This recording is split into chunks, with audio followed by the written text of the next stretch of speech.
Shalom familia, feliz noche, que el Eterno los bendiga a todos. Ya hemos orado acá en familia y damos gracias al Padre porque nos permite llegar a esta noche de miércoles, noche de estudio bíblico, que le hemos denominado Escudriñando las Escrituras.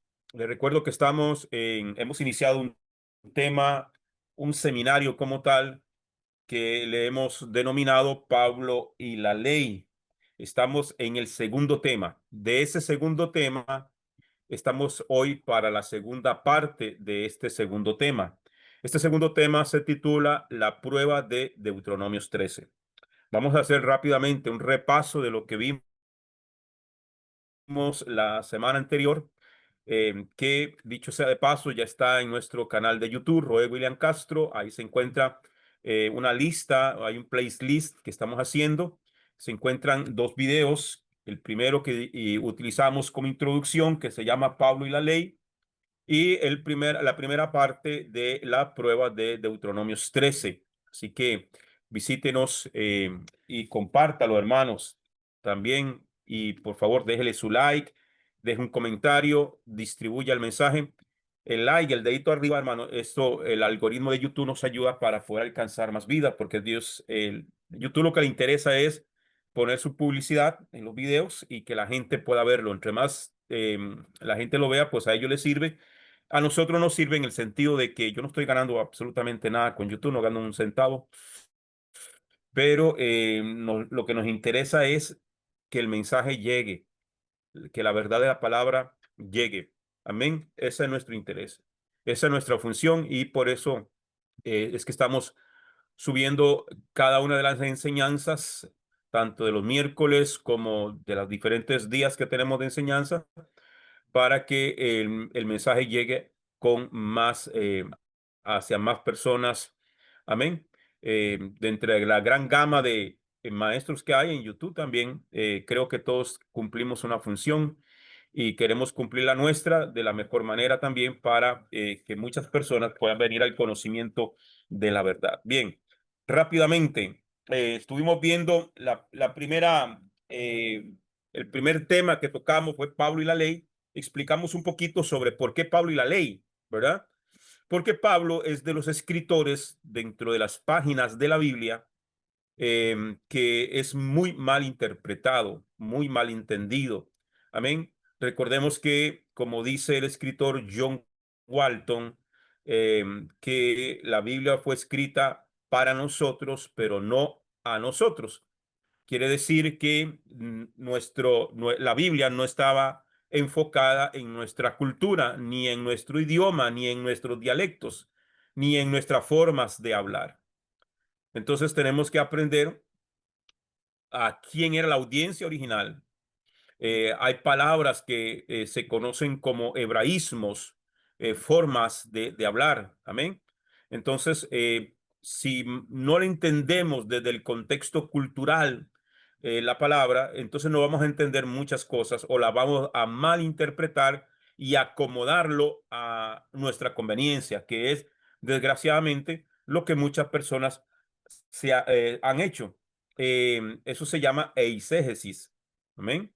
Está la rama de la exégesis, que es explicar, ¿verdad? La exégesis es la explicación de las Sagradas Escrituras tal como está en su contexto original.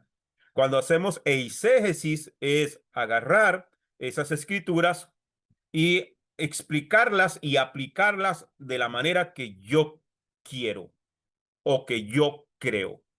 Entonces, pero nuestra función es dar una explicación exegética, amén, usando las reglas exegéticas de que la Biblia se interpreta a sí misma.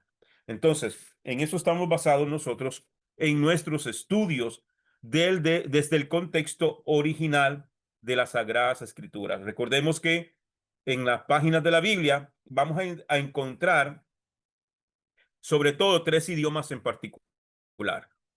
Número uno, el hebreo, que es el idioma original del pueblo de Dios, el hebreo. Fue escrito también o traducido al arameo y también al griego. Sobre todo las Biblias que nosotros tenemos, llámese Reina Valera del 60 y todas las otras versiones al español, han sido tomadas del griego. Amén. Entonces también hay que conocer un poco el contexto lingüístico, la forma en la cual la Biblia se ha escrito y también de lo que se ha traducido. Y a veces las traducciones son las que nos juegan un mal papel, ¿verdad? Porque muchas veces no se está, hay palabras, por ejemplo, hay palabras hebreas que no tienen traducción a ningún idioma. ¿Qué se hace? Una transliteración. Entonces no es una traducción, sino una transliteración. ¿Qué significa una transliteración? Ok, como no hay una palabra en mi idioma sobre esta expresión hebrea, trato de buscar algo que medio se asemeje en mi idioma a lo que quiere decir el texto bíblico. Y ahí es donde se pierde mucho la esencia de lo que dice la escritura. ¿Ok? Entonces, por eso hay que conocer, es muy importante conocer y estudiar desde la base del contexto original del hebreo.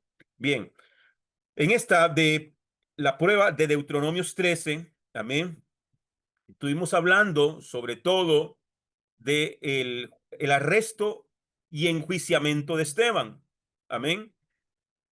Donde se utilizan testigos falsos, como lo vemos aquí en Hechos 6, del 8 al 15, en el versículo 13 dice, presentaron entonces testigos falsos que declararon este hombre no para de hablar contra el lugar santo y la ley.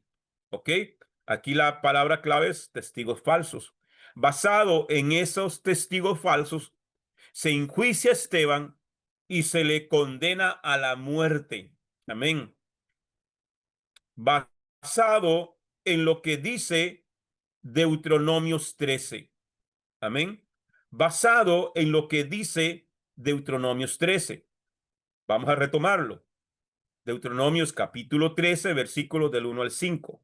Cuando se levante profeta o soñador de sueños en medio de ti y te dé señal o prodigio, y viniere la señal o el prodigio que él te habló diciendo, vayamos y sirvamos a dioses ajenos que no conociste, no escucharás las palabras de ese profeta o de aquel soñador de sueños, porque Yuhei Bajei, vuestro Elohim, os está probando para saber si amáis a Yuhei Bajei, vuestro Elohim, con todo, con todo vuestro corazón y con toda vuestra alma.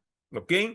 Entonces, el Eterno está hablando aquí a través de Moisés, que se iban a levantar personas llamándose profetas, que hacen señales, que hacen milagros, que hacen prodigios, que te da una palabra, esa palabra se cumplió tal cual como la dijo, ok, pero que luego esa misma persona que te hace señales, que te hace prodigios, que te da una palabra y esa palabra se cumple, luego te incita a ir en contra de la Torá y pone un ejemplo.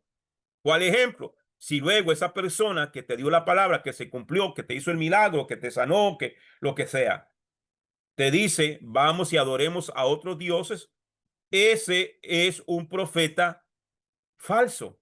Aunque la palabra se cumpla, aunque la señal se cumpla, aunque el milagro ocurra, pero este profeta, si fuera un profeta de Dios, no te va a incitar a hacer algo que vaya en contra de la Torá de Dios. Por lo tanto, la escritura lo denomina un falso profeta. ¿Ok? Entonces, dice que el Señor está permitiendo que se cumpla la palabra, que te haga milagros, que te dé señales y que vengan prodigios a través de esa persona que se hace llamar profeta, pero que luego te dice que hagas algo que va en contra de la escritura, algo que va en contra de la ley de Dios. Dios lo está permitiendo ¿para qué? Para probar tu corazón, para saber si tú habrías de guardar o no sus mandamientos. Porque Yahweh vuestro Elohim está probando, o se está probando, te está probando, me está probando a mí, o se está probando para saber si amáis a vuestro Elohim con todo vuestro corazón y con toda vuestra alma. Entonces, yo no me tengo que apegar a una persona que me haga señales, que levante paralíticos, que resucite muertos, que multiplique panes, que haga lo que quiera, que divida las aguas, que camine en seco, que camine sobre el mar. Puede hacer todo ese tipo de milagros, que haga descender fuego del cielo, que lo sigan multitudes por los milagros, las señales y los prodigios, pero su doctrina, su enseñanza, su palabra va en contra de lo que dice la Torá. Entonces, no, señor. Usted puede hacer muchos milagros, puede hacer muchas señales, puede hacer muchos prodigios, pero yo sigo a uno y se llama Yuhei, el que está sentado en el trono. Y él ha establecido en su palabra que todo eso que usted está diciendo yo no lo puedo hacer. Aunque usted haga señales, aunque usted haga milagros, aunque te haga prodigios. No te voy a seguir. Yo amo a Dios. ¿Cuál ha sido el problema de la gente? Que la gente se va detrás de las señales, detrás de los milagros, detrás de los prodigios. Aunque la conducta y la doctrina y la enseñanza de esa persona esté bien torcida por todas partes. ¿Cierto? Entonces, debemos de tener ese cuidado. De eso se trata la prueba de Deuteronomios 13. ¿Ok? Entonces, dice el verso 4, tras Yuhei Bajei, vuestro Elohim, andaréis y a él temeréis. Andar detrás de vuestro Elohim. Tras Yuhei Bajei, vuestro Elohim, andaréis. Andar detrás de Dios es seguir los caminos de Dios. Seguir los caminos de Dios es ajustarse a lo que dice las Sagradas Escrituras. Entonces, a él temeréis. A él. Tengo que tener ese temor reverente a Dios.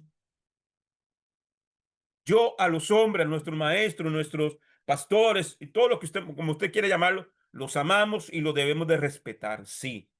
Pero en cuanto a ese hombre, ese maestro, en el momento en que tomó otro camino contrario a lo que dice la Torá, lo siento, hasta aquí llegamos usted y yo. Ya no te puedo seguir, ya no puedo escuchar tus enseñanzas porque te has desviado, te has descarriado, te has apartado, defínalo como usted quiera. Ya no te puedo seguir. Yo voy a seguir con la línea de lo que dice la escritura. Ya no te puedo creer. Entonces, espero me estén entendiendo, familia. Tras Yuhei bajé vuestro Elohim andaréis y a él temeréis, guardaréis sus mandamientos y escucharéis su voz y estaréis aferrados a él. Y aquel profeta, aquí viene la sentencia, aquí viene la sentencia. Y a aquel profeta o soñador de sueños se le dará muerte por cuanto aconsejó apostasía contra Yuhei Bajei vuestro Elohim, el cual te sacó de la tierra de Egipto y te rescató de casa de servidumbre para extraviarte del camino por el cual Yuhei Bajei tu Elohim te ha ordenado seguir. Así extirparás el mal de en medio de ti. A esa persona que hizo un milagro, que hizo señales, que hizo prodigios, pero ahora con su enseñanza, con su doctrina, te está desviando de aquel que te sacó de la esclavitud, de aquel que te sacó de la esclavitud en Egipto. Egipto es tipología del mundo. De aquel que te rescató. Este predicador, este soñador de sueños, este que hace milagros, ese que hace cruzadas evangelísticas, que se levantan paralíticos, que ciegos cobran la vista, pero su doctrina es errada, no lo puede seguir. Basado en esto argumento de Deuteronomios 13, es que se hace la sentencia sobre Yeshua y sobre Esteban. El problema es que con ellos se utilizaron testigos falsos. Quiere decir que ambos juicios, tanto el de Yeshua como el de Esteban, fue algo injusto. No se aplicó la justicia. Cuando usted, alguien viene y te dice algo y viene otra persona y repite lo mismo que aquella otra persona te dijo, usted lo termina creyendo. La Biblia dice que por boca de 2 o 3 testigos sea todo asunto, se debe de juzgar todo asunto. Entonces, no se puede utilizar un testigo. Si alguien viene y me habla algo de cualquiera de los hermanos de la Quejilá, una persona, no le puedo creer, no lo puedo tomar en cuenta, no me está presentando evidencias. ¿Tienen más testigos? No, pero yo lo vi, sí, pero no puedo juzgar al hermano, no puedo no puedo tomar una decisión basado en solo un testimonio. La Biblia dice que por boca de 2 o 3 testigos. Ok, entonces, para terminar el resumen, basado en esto, entonces, es que se juzga. Y Pablo y el Sanedrín, no Pablo, el Sanedrín aplica la sentencia que viene a partir del versículo 5. A aquel profeta o soñador de sueños se le dará muerte. Basado en eso, es que se sentencia a Esteban, en este caso, a la muerte, porque hubieron testigos que están diciendo que él está hablando en contra de la casa de Adonai y de la ley de Dios. Ah, no, este es un falso profeta porque no se puede ir en contra de la ley de Dios. Y el Sanedrín aplica la sentencia de apedreamiento, que era la sentencia de muerte en algunos casos como en estos. Entonces, por eso es que a Esteban lo apedrean. No es que a ellos se les ocurrió, es que estaba establecido en la ley. Y entre esos estaba Pablo. ¿Ok? Perfecto.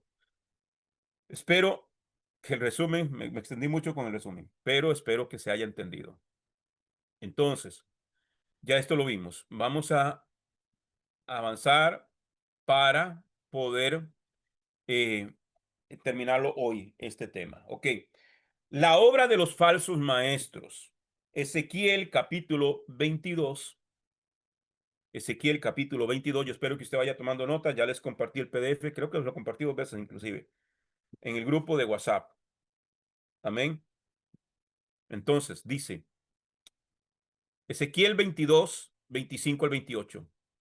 Como leones rugientes que despedazan a la presa, hay una conspiración de profetas que devoran a la gente, que se apoderan de las riquezas y de los objetos de valor, que aumentan el número de viudas.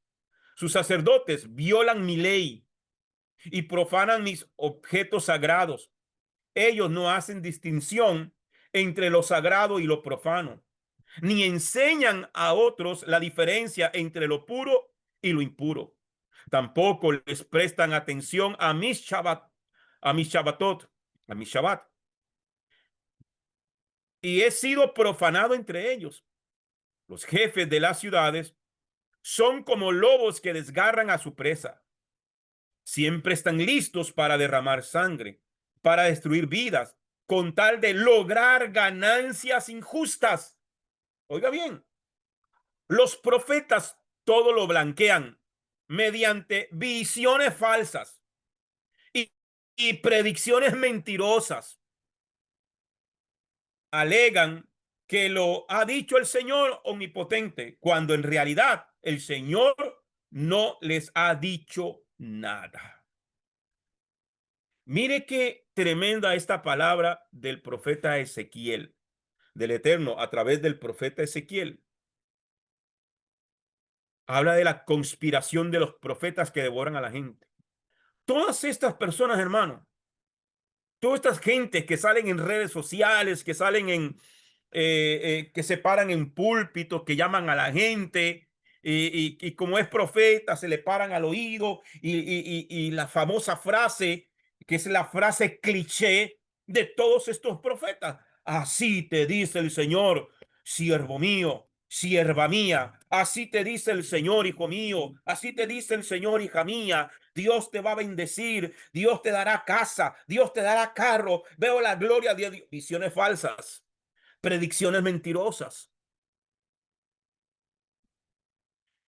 Cuando apareció el bendito, por no usar otra palabra, COVID. Recuerdo que para el año 2019, a finales de diciembre del 2019, que aparecen todos los tales profetas dando las predicciones para el año siguiente, que el que venía era el año 2020. Búsquelos, o yo no sé si ya, yo creo que ya los quitaron de YouTube, los videos, porque fue vergonzoso. Todos los profetas, Dios me habló, Dios me muestra el año 2020, el año de la multiplicación, el año donde se van a abrir iglesias, el año donde los pastores abran más templos, agranden el templo, compren más sillas, la gloria de Dios se va a manifestar en el año 2020. ¡Pum! Se cerraron todas las iglesias. ¿Y dónde está? Aquí están ellos. Aquí están ellos. Los profetas lo blanquean mediante visiones falsas, predicciones mentirosas. Usted no ve a ninguno de ellos confrontando el pecado como lo hacía Eliseo, como lo hacía el profeta Elías, como lo hacía todos los profetas de la Biblia, Jeremías y todo ello. A Jeremías, el mismo sacerdote Pasur, le rompió la boca de un golpe porque le profetizaba que iban a ir cautivos a Babilonia. ¿Dónde está el profeta? ¿Cuál es la función del profeta? La función del profeta no es predecir el futuro. La función del profeta es volver el corazón del pueblo a Dios. Si usted ve cuándo es que aparecen los profetas en la Biblia, cuando el pueblo se había desviado, aparecía profeta y le declaraba el pecado, le sacaba. Así dice Dios, sí. Vemos al profeta Natán hablando con David después de que pecó con la mujer de Urías Geteo. Vemos al profeta Gad viniendo a donde David también, cuando David mandó a censar el pueblo, que es algo prohibido, que no se podía censar el pueblo. Y murieron 75,000 personas por culpa de David. ¿Dónde están esos profetas que con la palabra de Dios, porque un profeta, para ser profeta de Dios, tiene que conocer la ley de Dios, tiene que conocer las sagradas escrituras, porque toda su palabra tiene que estar basado en lo que dice la escritura. Por eso es que el Señor aquí los está encarando, confrontando a través del profeta Ezequiel. Vamos a leer Ezequiel 34:10. Dice, así dice Adonai Yehová, he aquí, yo estoy contra los pastores y y demandaré mis ovejas de su mano. Oiga bien, pastores, no solamente profetas, ahora encara a los pastores, a los que hacen una función pastoral, que es guiar al rebaño. Llámese profeta, llámese apóstol, llámese maestro, llámese como se llame, todo el que está en ministerio tiene una función. ¿Cuál es la función? Guiar al pueblo. ¿Hacia ellos? No, hacia Dios. Nuestra función como ministros, como maestros, llámele pastor, llámele roe, llámele maestro, llámele moré, significa lo mismo. Moré es maestro en hebreo, roe es pastor en hebreo. Entonces, llámele como le llame, llámele ministro, pero que está predicando la palabra de Dios. Y un profeta es uno que habla de parte de Dios. Entonces todos tenemos una función de profeta. No que sea profeta, porque eso es otra cosa, sino que tenemos la función del profeta. ¿Cuál es la función del profeta? Hablar de parte de Dios. En este caso, aquí yo hoy estoy haciendo una función de profeta, hablando por la escritura de parte de Dios, porque Él es que nos dejó las sagradas escrituras. ¿A qué? Estoy haciendo una función de moré. ¿Qué es un moré? Un maestro. Estoy enseñando, pero todo tengo que hacerlo conforme a lo que dice la escritura, no en mis ideas o en mis pensamientos o en mis sentimientos, y mucho menos en manipulación para apoderarse de las riquezas de las viudas, de apoderarse del dinero de la gente, de ganancias malavidas. ¿Ah?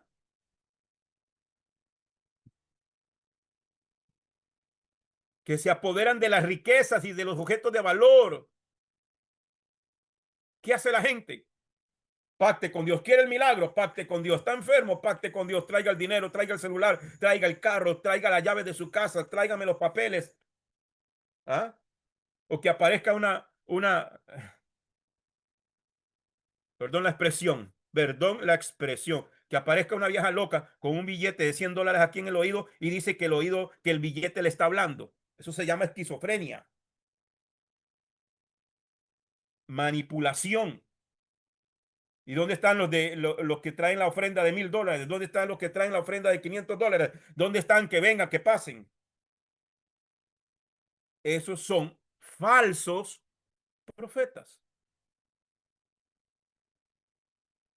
Ahora dice, así dice Adonai Jehová, y aquí yo estoy contra los pastores y demandaré mis ovejas, mis ovejas.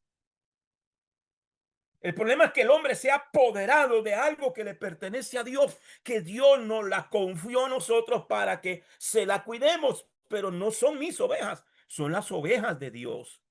Yo demandaré, dice, he aquí yo estoy contra los pastores y demandaré mis ovejas de su mano y haré que dejen de apacentarlas y los pastores no se apacentarán más a sí mismos, pues yo libraré mis ovejas de sus bocas para que no les seas más por comida, porque están devorando a las ovejas. ¿Quién? El lobo, no los propios pastores. Porque manipulan a la gente para sacarles el dinero, no importa, y le dicen de hasta que le duela. Si se tiene que ir caminando para su casa, váyase, pero dé la ofrenda a Dios. Locura. ¿Cuántos pueden poner un gloria a Dios, hermano? Esto está como para hacer vigilia, hermano. Dice Judas, la carta de Judas, capítulo, el único capítulo que tienen, el versículo 4 dice, porque se ha introducido solapadamente, ahí, de agachadito, ¿verdad? Eso significa solapadamente. Algunos que hace tiempo la escritura señaló ya para esta sentencia. O sea, que ya Dios los tiene marcados hace tiempo para condenación. Son impíos que conviertan que conviertan en libertinaje la gracia de nuestro Dios. Porque para ellos nada es pecado porque ya no hay ley. Porque para ellos estamos bajo la gracia y ya no hay nada que nos condene. Son impíos que convierten en libertinaje la gracia de nuestro Dios y niegan al único dueño y Señor, nuestro Yeshua HaMashiach. El destino de los falsos maestros y falsos profetas. Mateo capítulo 7, versículos 21 al 23. No todos los que me dicen, mi amo, Adón, Adón, Señor, Señor. No profetizamos en tu nombre. No echamos demonios en tu nombre. Echamos fuera demonios. No hicimos muchos milagros en tu nombre. Oiga bien. Aquí no está hablando de gente impía, no está hablando de gente del mundo, no está hablando de narcotraficantes. Aquí está hablando de gente de ministerio, gente de iglesia, para que usted me entienda. Profetizan, echan fuera demonios, hacen milagros, pero ¿qué les va a decir el Señor? Entonces les diré, verso 23, entonces les diré en su propia cara, nunca los conocí, apártense de mí, transgresores de la Torá. La otra versión dice hacedores de maldad. Cuando estoy hablando de hacedores de maldad, es aquellos que no guardan la ley de Dios, pero hacen señales, pero hacen milagros, hacen prodigios. Entonces, amado, aquí lo que tenemos que entender es que el Señor, a través del apóstol Pablo, nos está hablando. Dice la escritura, hermano, por sus frutos los conoceréis. Por sus frutos los conoceréis. No por los dones, no por las señales, no por los prodigios, no por los milagros. Por sus frutos los conoceréis. ¿Cuáles son los frutos? Aquellos que viven, hermano, conforme a la Torá del Señor, conforme a la ley de Dios. Será un inmenso terror el que van a tener en ese momento todos los que conocen la palabra, porque no es que, hermano, solamente el hecho de tener las sagradas escrituras, estudiarla, pero estudiarla y hacer una exégesis, la interpreto como yo quiero, la acomodo como yo quiero y la predico como yo quiero a mi conveniencia para poderle sacar la ganancia a este mensaje.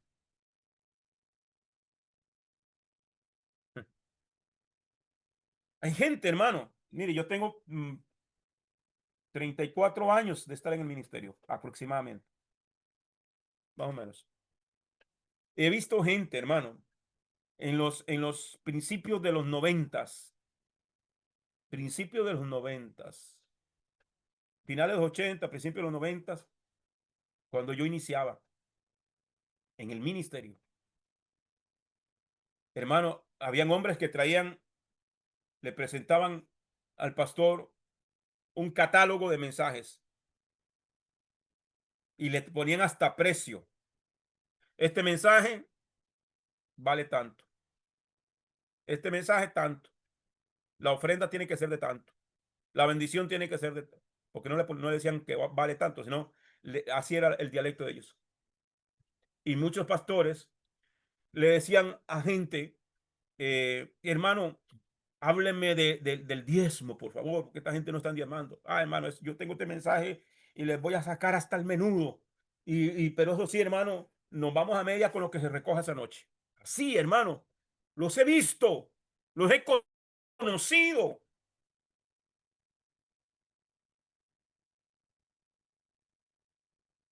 Será un inmenso terror el que van a tener en ese momento todos los que conocen la palabra y que la utilizan para su conveniencia.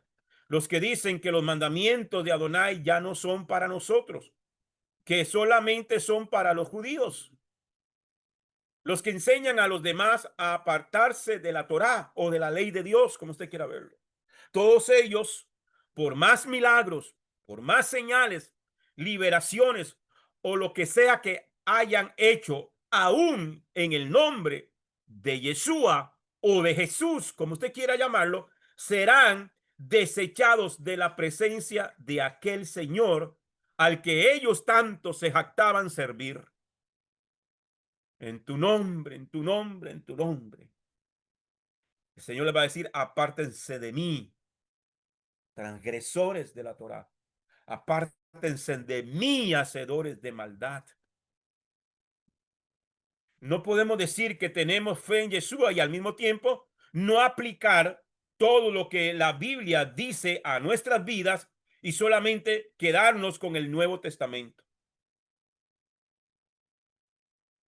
Y usted oye esos mismos predicadores, dice, hermano, Dios sigue siendo el mismo de ayer, hoy y siempre. Hermano, Dios no cambia. Pero ellos sí quieren cambiar la palabra de Dios. Dios no cambia, su palabra tampoco cambia. El cielo y la tierra pasará, pero su palabra no pasará. Entonces, no concuerdan, como que no conectan, hermano. Si decimos que Dios sigue siendo el mismo de ayer, hoy y siempre, que en él no hay sombra de variación, porque eso lo dice la escritura, en él no hay sombra de variación. Él no va a venir a decirme a mí una cosa y a decirme lo contrario mañana. No, él no cambia. Su palabra es una sola. Su palabra es fiel y es verdadera. Sea Dios veraz y todo hombre mentiroso. Su palabra es verdadera. Su palabra no cambia. Si negamos la Torá nos negará. Yeshua es la palabra de Elohim. Yeshua es fiel a lo que la escritura dice, porque él es la escritura hecha carne. Él es el verbo, él es la palabra de Elohim. Él es la Torah viviente. Si nosotros negamos la palabra, ella nos tiene que negar.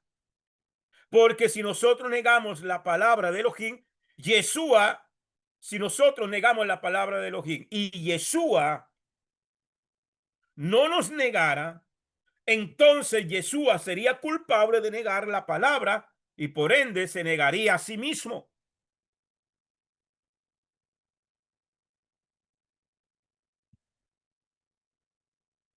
Segunda carta del apóstol Pablo a Timoteo, capítulo 2, versículo 12 al 13. Si perseveramos, si perseveramos ¿en qué?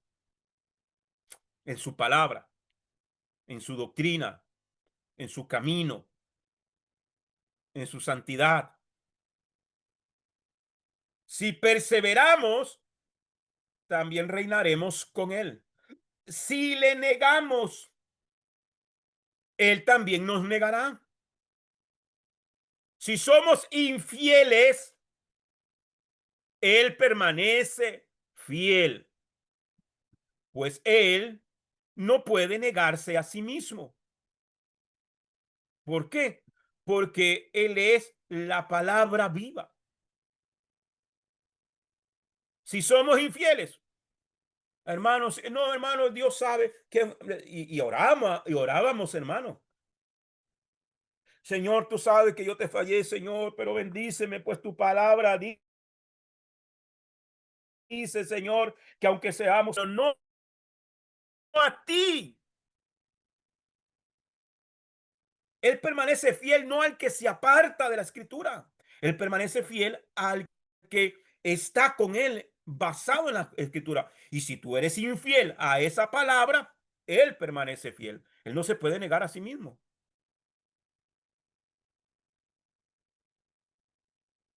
Este versículo 13 ha sido muy mal interpretado porque el problema del sistema religioso es que toman un versiculito por aquí, un versiculito por allá y lo aplico a mi manera o lo entiendo a mi manera. Si somos infieles, ¿a qué? Si le negamos, él también nos negará. Si somos infieles, él permanece fiel. ¿A qué? A él mismo, a su palabra. Él es la Torah viviente. Él no se puede negar a sí mismo. Él sí va a permanecer fiel a él mismo, a su doctrina, a su palabra. Si tú eres infiel a esa palabra, a esa doctrina, eres infiel a aquel que te rescató, a aquel que te llamó, entonces no te preocupes, sigue tu camino, pero yo sigo siendo fiel, dice Dios, a esta palabra. No puedo cambiarla por ti. No puedo cambiar no puedo cambiar la palabra, no puedo cambiar mi Torah, no puedo cambiar mis leyes por agradarte a ti. Dios no se ajusta a nosotros. Nosotros tenemos que ajustarnos a Él y a su palabra. Amén. Su nombre es gloria. Voy rápido. Estas palabras de Pablo se han utilizado tantas veces para enseñarnos a decir que nosotros podemos vivir una vida de pecado y hasta decimos con orgullo, yo peco todos los días. Yo peco todos los días. No, yo soy pecador. ¿Quién no peca? Todos los días pecamos. Siendo creyentes nos enseñaron que todos los días pecamos, que nunca dejamos de ser pecadores. Entonces, si yo nunca dejé de ser pecador, ¿por qué entonces se supone que soy salvo? ¿Sí lo entiende? Se supone que soy salvo para no pecar. Entonces los líderes religiosos utilizaban esta cita de segunda de Timoteo, donde Pablo dice, si nosotros negamos a Yeshua, él no nos va, a él no nos van a negar, lo cual tiene sentido, pero luego dice, si nosotros somos infieles, él permanece fiel. pero muchos han malinterpretado las palabras del apóstol. Los ministros del sistema religioso dan a entender que no importa si pecas a cada rato, no importa lo infiel que seas con Dios, Él siempre te va a bendecir porque aunque seamos infieles, Él permanece fiel. La persona líder, pastor o cualquier tipo de ministro que te diga eso está contradiciendo lo que realmente está diciendo el apóstol Pablo. Se está mal interpretando al apóstol Pablo. Debemos entender lo que está diciendo. Si nosotros negamos a Yeshua, Él nos va a negar. Eso está bien, ¿ok? Él es la Torah viviente. Y luego dice, si nosotros somos infieles, Yeshua seguirá siendo fiel, pero no a nosotros, sino a la palabra de Elohim. Y Yeshua es la Torah viviente. Por eso dice que él no puede negarse a sí mismo. Yeshua es el fiel pacto, el cual usted y yo rompemos cuando pecamos. Si Yeshua de todas formas nos siguiera cubriendo con su gracia cuando deliberadamente pecamos, Yeshua estaría rompiendo el pacto y el pacto es la Torá. Él es la Torá.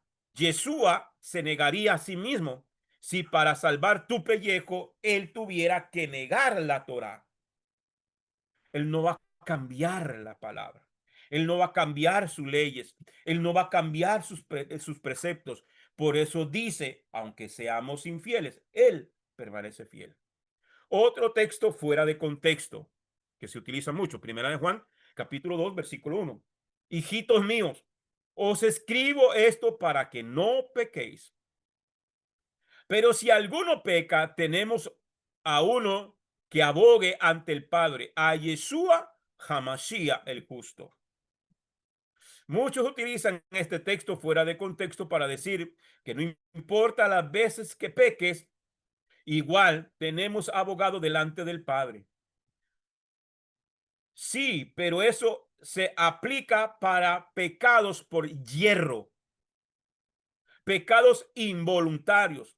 Si pecas accidentalmente, si tu naturaleza te hace tropezar, pero si tú miras el pecado y vives en el pecado, no hay intercesor para contigo, no hay intercesión para ti, no hay salvación para todo aquel que peca deliberadamente.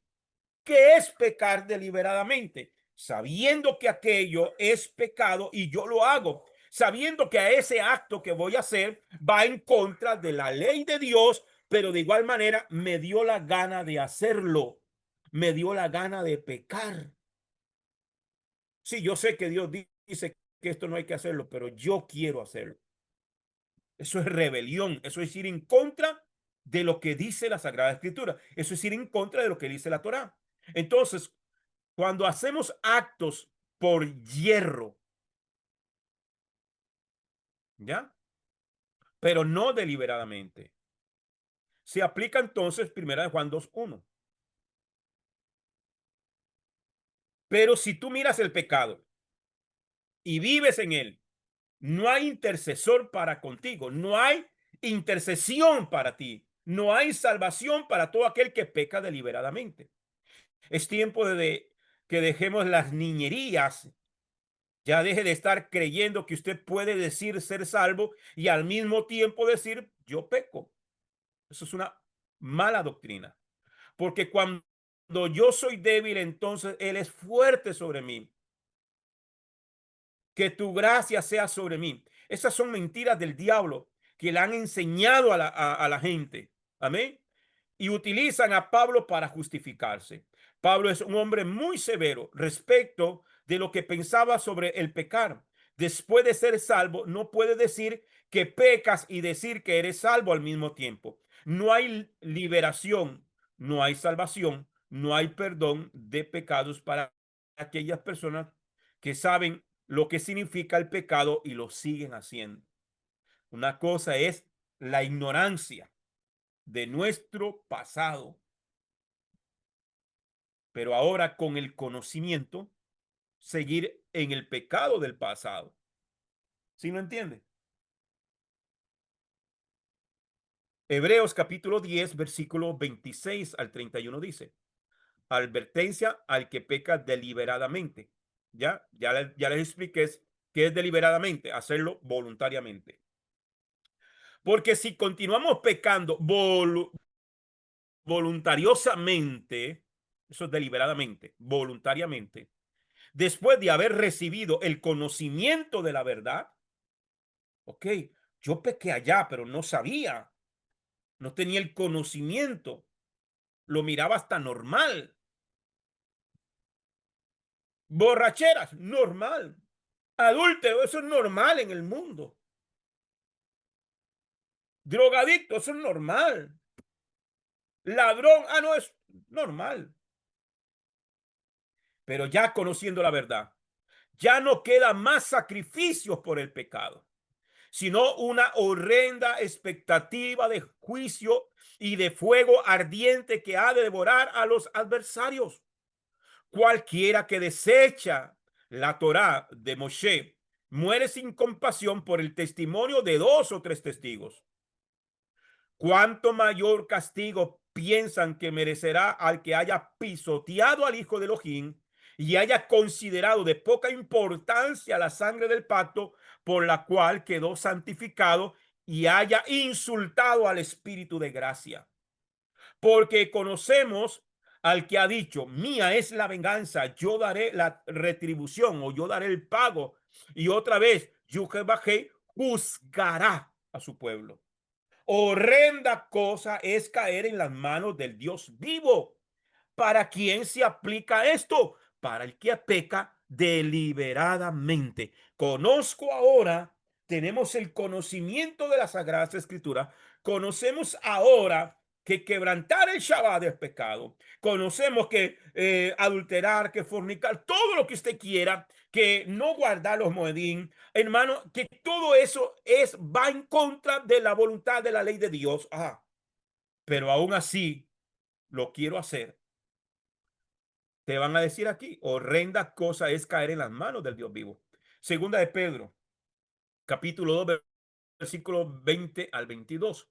Porque si los que han escapado de las contaminaciones del mundo por el conocimiento de nuestro Maestro y Salvador, Yeshua, el Mashiach, y se enredan de nuevo, ya una vez los rescató, el Señor los rescató por el conocimiento de Yeshua HaMashiach. Se enredan de nuevo en ellas y quedan vencidos. El último estado les viene a ser peor que el primero, pues mejor les habría sido no haber conocido el camino de justicia que después de conocerlo volverse atrás del santo mandamiento que se les dio. Del santo mandamiento que se les dio. A ellos les ha ocurrido lo del acertado proverbio. ¿Cuál? ¿Qué se le aplica a la gente que vino a Yeshua, que conoció el camino, que vino a la Torá, que conocimos todo y que luego se devuelve allá al otro campamento otra vez a lo mismo? Se le aplica esto. El perro se volvió a su propio vómito y la puerca lavada a revolcarse en el lodo. Debemos examinarnos continuamente. Segunda de Corintios, capítulo 13, verso 5. Examínense ustedes mismos a ver si están viviendo una vida en emuná. Emuná, esta palabra se traduce como fe, como fidelidad, como perseverancia. Tiene muchas aplicaciones. Pruébense a sí mismos. ¿No se dan cuenta que Yeshua HaMashiach está dentro de ustedes? Excepto que no hayas pasado la prueba. ¿Cuál prueba? Es la pregunta. ¿Cuál prueba? Segunda de Timoteo, capítulo 2, verso 15. Procura con diligencia presentarte a Dios aprobado, como obrero que no tiene de qué avergonzarse, que usa bien la palabra de verdad, que usa bien. Si aquí el apóstol aconseja a Timoteo que debe de usar bien la palabra de verdad, o sea, la Torá, las Sagradas Escrituras, quiere decir que hay gente que usa mal las palabras del Eterno. Por lo tanto, queda reprobado. Y por eso Pablo dice, preséntate ante Dios aprobado, que usa bien la palabra, que no tiene de qué avergonzarse porque usa bien la palabra. Pero hay muchas personas ni siquiera quieren probar su fe porque creen que poner un poquito a prueba lo que creemos es ir en contra de lo que se nos enseñó y por lo tanto ir en contra de Adonai. Elohim nos dice, ¿quieres ser un obrero aprobado? Necesitas ser probado. No puedes aprobar si no tienes pruebas. No puedes aprobar si no examinas lo que estás creyendo. Hoy, para todo aquel que está escuchando, necesitamos examinar un autoanálisis. Hay que hacer, hermano, ay, se me escapa, un inventario. Hay que poner a prueba la doctrina en lo que cual hemos creído por todos estos años. Lo que el sistema religioso te ha venido enseñando, lo que se ha escuchado por siglos. Tenemos que ponerlo a prueba con tan grandes pruebas de que todos los que transgreden la Torah y predican en contra de ella serán destruidos completamente. Uno pensaría de manera lógica que Pablo, siendo un rabino fariseo, sabría muy bien y mejor que todos que no debemos tratar de cambiar la Torah, porque ellos eran conocedores de la ley. Ellos no iban, por eso Pablo persiguió la iglesia, a los creyentes en Yeshua, porque estaban basados en fundamentos de testigos falsos.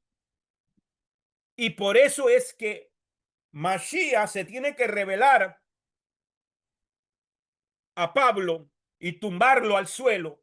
No sabemos si de un caballo, de un camello, pero de que lo tumbó, lo tumbó. Y que le dice, ¿por qué me persigues? Y Pablo se convierte y cree en Yeshua. Y se da cuenta que lo que le han dicho era falso. Y él se arrepiente y se convierte ahora en un apóstol, en un emisario, en un enviado para difundir la verdad del evangelio. Con tan grandes pruebas de que todos los que transgreden la Torá y predican en contra de ella serán destruidos completamente, uno pensaría de manera lógica que Pablo, siendo un rabino fariseo, sabría muy bien y mejor que todos que no debemos tratar de cambiar la Torá y mucho menos enseñarle eso a los demás. Y aún así hay quienes creen que eso es justamente lo que Pablo hacía y que hoy lo aman por eso. Porque el fin de la ley es Cristo. No, el propósito de la ley. Recapitulando, el sistema religioso del día de hoy dice que Yeshua cambió la Torá. Utilizan a Pablo para justificar su doctrina. Sin embargo, vimos ya que esas acusaciones eran producto de testigos falsos. Dos, es irónico entonces ver que apenas en la primera aparición de Pablo en la Biblia ya se está comprobando la acusación más grande que hacían contra él durante su ministerio. Sin embargo, a pesar de ello, en la actualidad hay infinidad de creyentes que toman esas acusaciones falsas ante Yeshua, Esteban y Pablo y dicen que en realidad son buenos fundamentos de la fe. Si la Biblia dice que esas acusaciones son falsas desde un principio, entonces, ¿por qué tratamos de utilizar a Pablo para decir que son correctas? Sobre todo considerando que el mismo Pablo aseguraba que eran falsas. Pablo mismo lo dijo. Pablo el perseguidor, Hechos capítulo 1, versículo 3. Y Saulo consentía en su muerte. En aquel día hubo una gran persecución contra la iglesia que estaba en Jerusalén, y todos fueron esparcidos por las tierras de Judea y de Samaria, salvo los apóstoles. Y hombres piadosos llevaron a enterrar a Esteban e hicieron gran llanto sobre él. Y Saulo asolaba la iglesia, entrando casa por casa, arrastraba a hombres y mujeres y los entregaba en la cárcel. Si Pablo estaba de acuerdo con la muerte de Esteban, entonces quiere decir que Pablo creía que Esteban realmente sí predicaba en contra de la Torá, y que Esteban predicaba a un Yeshua que había venido a romper la Torá y a quitar el templo. Por todas esas acusaciones, eso quiere decir que Pablo tenía que haber creído que esas acusaciones eran verdaderas. En su momento, Pablo creyó que era verdad, pero sabemos que eran acusaciones falsas. Si analizamos bien este asunto, nos daremos cuenta que Pablo también fue engañado por el testimonio de esos testigos falsos. Pablo realmente no era de los que sobornaron a esos testigos falsos para poder matar a Esteban, porque si eso hubiera sido así, Yeshua jamás se le hubiera aparecido para salvarlo y no hubiera dicho que Pablo era un instrumento escogido. Pablo fue engañado. Pablo creyó en el engaño. O sea que esos testigos falsos hicieron su papel muy bien. Pablo aplicaba Deuteronomios 13. Toda la persecución que Pablo hizo contra los creyentes la hizo con la bandera de Deuteronomios 13, que decía que todo aquel que predicara en contra de la Torá debía de ser muerto. Pablo decía, si este Esteban, que ya fue juzgado y muerto, es de los líderes, y Esteban predicaba que Yeshua vino a quitar la Torá, entonces todos estos otros también predican lo mismo. A estos también debemos de matarlos para cumplir con lo que dice la Torá. Pablo creía justamente eso. Si usted nunca ha sabido por qué Pablo persigue a los creyentes en Yeshua, es porque Pablo pensaba que ellos estaban en contra de la Torá. Entonces, podemos nosotros pensar hoy en día que Pablo, después de convertido, se la pasaba diciendo, no guardes la Torá. Es algo ilógico, es algo que no tiene razón de ser. Para que Pablo estuviera de acuerdo con la ejecución ilegal de Esteban, tuvo que haber sido engañado. Considere esto. Número uno, cualquier judío conocedor del Tanakh, del Antiguo Testamento, no podía aceptar a un Mesías que rompiera la Torá. Por eso es que el judío hasta el día de hoy no acepta al Jesús del cristianismo, porque le han predicado a un Jesús que vino a abolir la ley, y ellos guardan la ley. Jamás aceptarán al Mesías del cristianismo. Jamás. Dos, no solo eso, sino que estaban llamados a perseguir y a llevar a juicio a todo aquel que predicara en contra de la Torá. ¿Por qué Pablo persiguió a los creyentes en Jesús hasta Damasco? Para matarlos él, no para llevarlos a juicio. Tenía que llevarlos hasta el Sanedrín, a Jerusalén. Él no podía ejecutar la muerte de ellos sin un juicio. Él los perseguía y los arrastraba hasta la cárcel, dice. Lo leímos ahí anteriormente en el libro de los Hechos. Porque él estaba aplicando lo que dice la ley de Dios, que el falso profeta, a ese se le dará muerte. Ya lo hemos estudiado a través de los 613 mandamientos, que lo único que podían dictar sentencia de muerte era el Sanedrín. ¿Ok? 3. Pablo sin duda estaba haciendo lo correcto de acuerdo a la Torá, aunque estaba basado en una creencia de un testimonio falso. 4. Por los primeros 14 años de la fe en Yeshua, los creyentes eran solo judíos, y muchos de ellos eran sacerdotes y maestros de la ley. Por eso sabemos que no predicaban en contra de la Torá.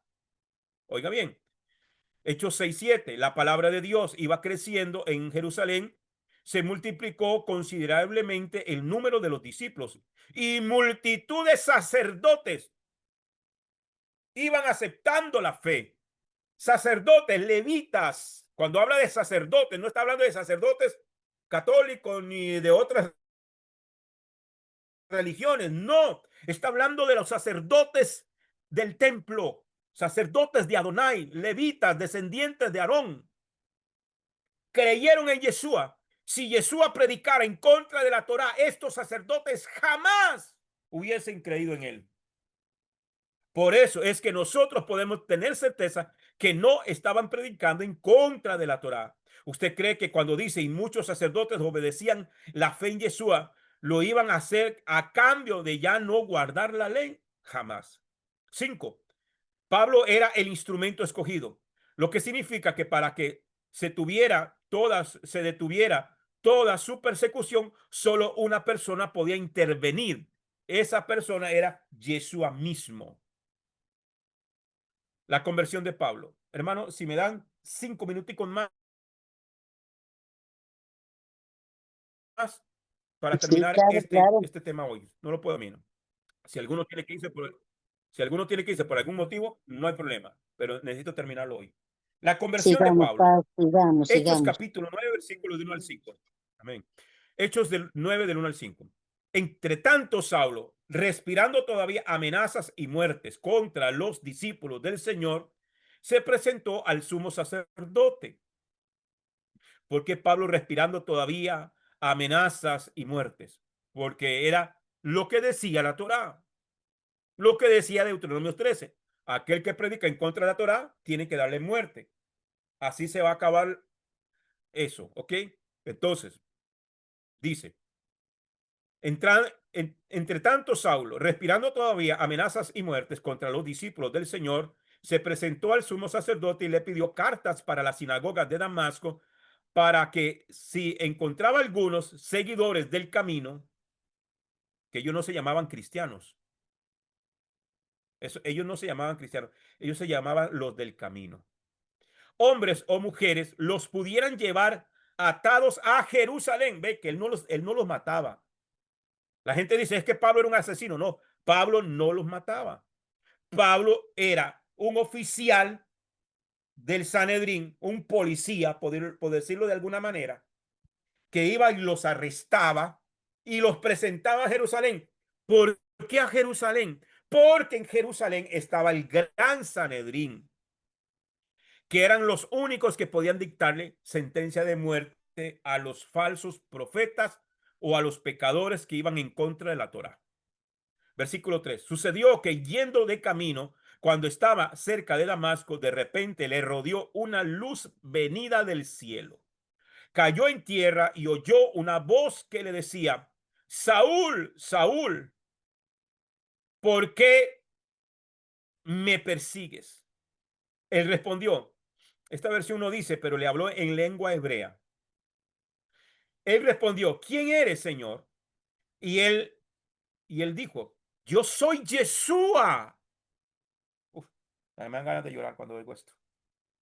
Yo soy Yeshua, a quien tú persigues.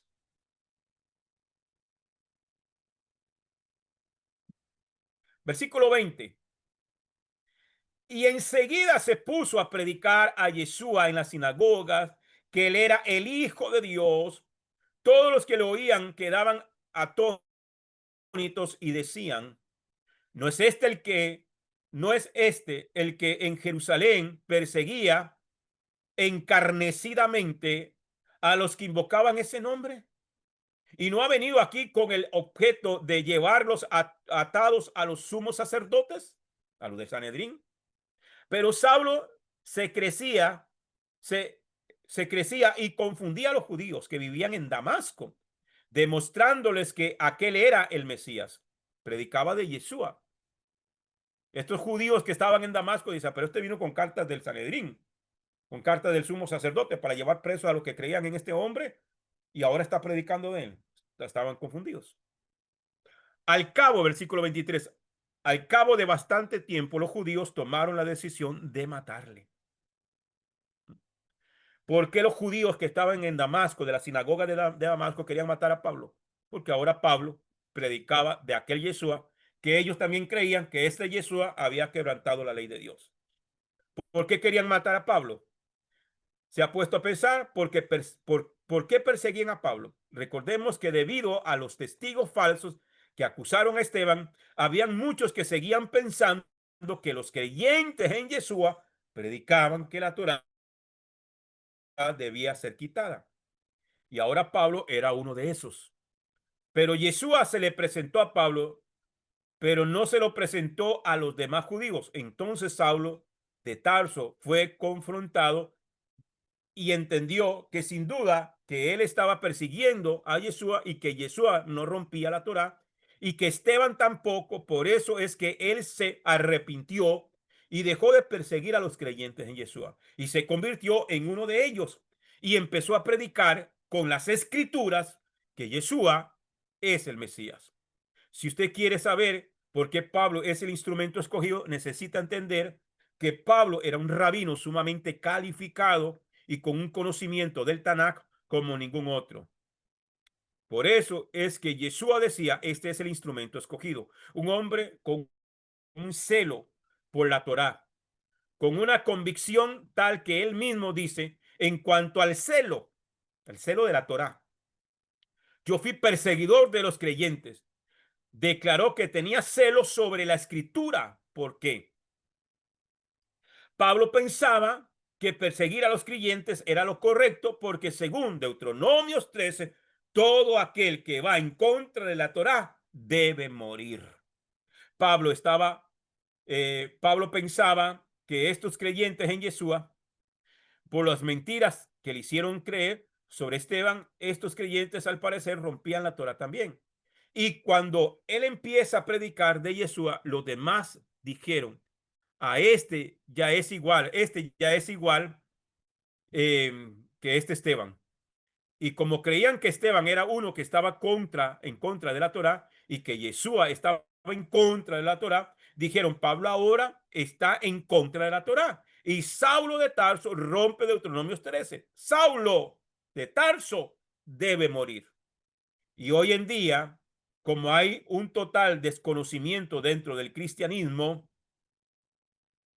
de Deuteronomios 13, y como se ha malinterpretado todo lo que Pablo escribió, pensamos que las cosas las cuales acusaban a Pablo y por lo cual lo querían matar, es decir, que lo que lo acusaban de romper la Torá y predicar que ya no debía guardarse la Torá, ahora al parecer son banderas con las que nos enarbolamos diciendo es que yo soy de los que ya esa ley no me va a atar a mí. Yo estoy bajo la gracia, soy libre de la ley. Si Pablo estuviera vivo y estuviera aquí enfrente de usted y usted dice, Pablo, tú dijiste que yo ya no estoy bajo la ley.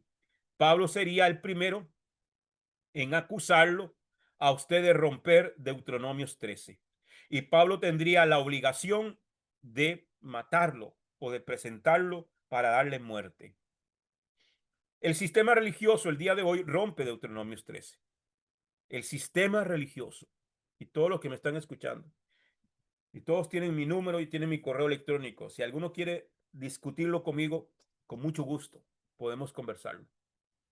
El sistema religioso del día de hoy rompe Deuteronomios 13. Todos y cada uno de los que dicen que ya no estamos bajo la ley, sino bajo la gracia, y toman eso para ocasión para pecar, y no tienen ni la idea de lo que Pablo dijo con esa frase. Todos ellos están rompiendo Deuteronomios 13. Si usted es de lo que ha hecho, si usted lo ha hecho, arrepiéntase, porque ese es el criterio que Yeshua HaMashiach, que conocemos como Jesucristo, va a utilizar el día del juicio. Por esa pequeña escritura te van a juzgar. Él no le importa todas las cosas buenas o malas que hayas hecho. A él importa que si tú te humillaste y dijiste, yo quiero que tú me salves, entonces entras al juicio de todos aquellos que se supone que son salvos para ver si realmente permaneces en esa salvación. Porque la salvación no es un acto de un día, la salvación es un proceso que inicia cuando te humillas y te arrepientes de tus pecados y luego después de eso empiezas el resto de tu vida a comprobar que tú ya no eres un gentil, sino un israelita que guarda los mandamientos de Elohim, del Elohim de Israel. Mateo 24, 11 al 13 dice, y muchos falsos profetas se levantarán y engañarán a muchos. Y por haberse multiplicado la maldad, el amor de muchos se enfriará. Mas el que persevere hasta el fin, este será salvo. Esto no es del que comienza la carrera, sino de aquel que la termina. Adonai dejó los mandamientos para nuestra bendición. Entonces, el que persevere hasta el fin en esas palabras será salvo. La salvación no es una cuestión de un día. La salvación es un proceso. Por ahora, te quiero decir que Deuteronomio 13 es la prueba que posiblemente has roto y de la cual mayormente te tienes que humillar y pedir perdón para nunca más volverla a romper.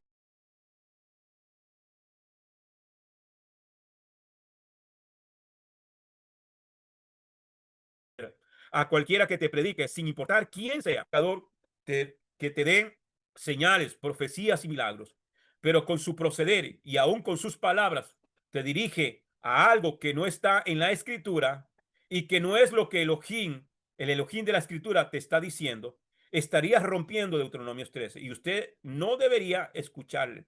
Esa es tu prueba para distinguir cuáles son los maestros que debes oír o cuáles no debes oír. Deuteronomios 13 es el filtro especial para saber si el maestro que estás escuchando es de Dios o no es de Dios. Si el profeta, aunque haga señales, prodigios, si no está basado en lo que dice la Torá, no lo debes oír. Por tanto, por ahora te quiero decir que Deuteronomios 13 es esa prueba. Amén.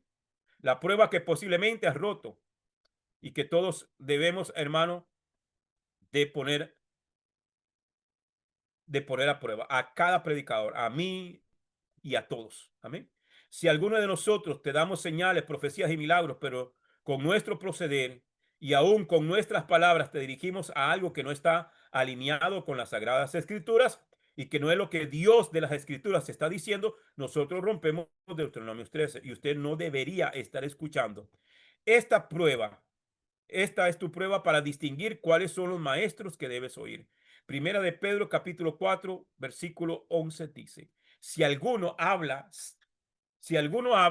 sean palabras de Dios. Si alguno presta un servicio, hágalo en virtud del poder recibido de Dios, para que Dios sea glorificado en todo por Yeshua HaMashiach, a quien corresponden la gloria y el poder de los siglos, por los siglos de los siglos. Amén. Si alguno habla, si alguno predica, si alguno enseña, si alguno profetiza, si alguno hace señales, milagros y prodigios, que todo tiene que ser conforme a la palabra de Dios. Amén. Familia, gracias. No les quiero quitar más tiempo. Amén. Espero que la enseñanza de hoy le haya podido aclarar muchas dudas. Amén. Bien. Si hay algún comentario, alguna pregunta, y si no, pues oramos, hermanos, porque ya les quité mucho tiempo. Y si no, pues al privado, en nuestro grupo de WhatsApp, ahí podemos hacer las consultas también. Para los hermanos que están viendo esta enseñanza a través del YouTube y quieren comunicarse conmigo, ahí en la descripción del video queda los números de teléfono, nuestro correo electrónico, en nuestro número de WhatsApp, si quieres ser parte de nuestro grupo de WhatsApp, también para estar al día con las enseñanzas, pues comuníquese conmigo, con mucho gusto le hacemos ingresar. Vamos a orar. Amén. Baruch Adonai Eloheinu melech haolam. Asher natan lanu et toratot emet behaye olam natav betujienu Baruch atah Adonai divrei haTorah. Bendito eres tú, Adonai, Elohim nuestro, soberano del universo, que nos has entregado su Torah, una Torah de verdad y que ha implantado en nuestro interior la vida eterna. Bendito eres tú, Adonai, dador de la Torah. Gracias, Señor. Amén y amén. Feliz noche, familia. Que el Eterno los bendiga a todos. Shalom, shalom. Shalom a todos. Shalom, Laila, Shalom para muchas gracias. todos. Laila, todo para todos. Igual. Amén, amén. Shalom, shalom. Shalom, shalom.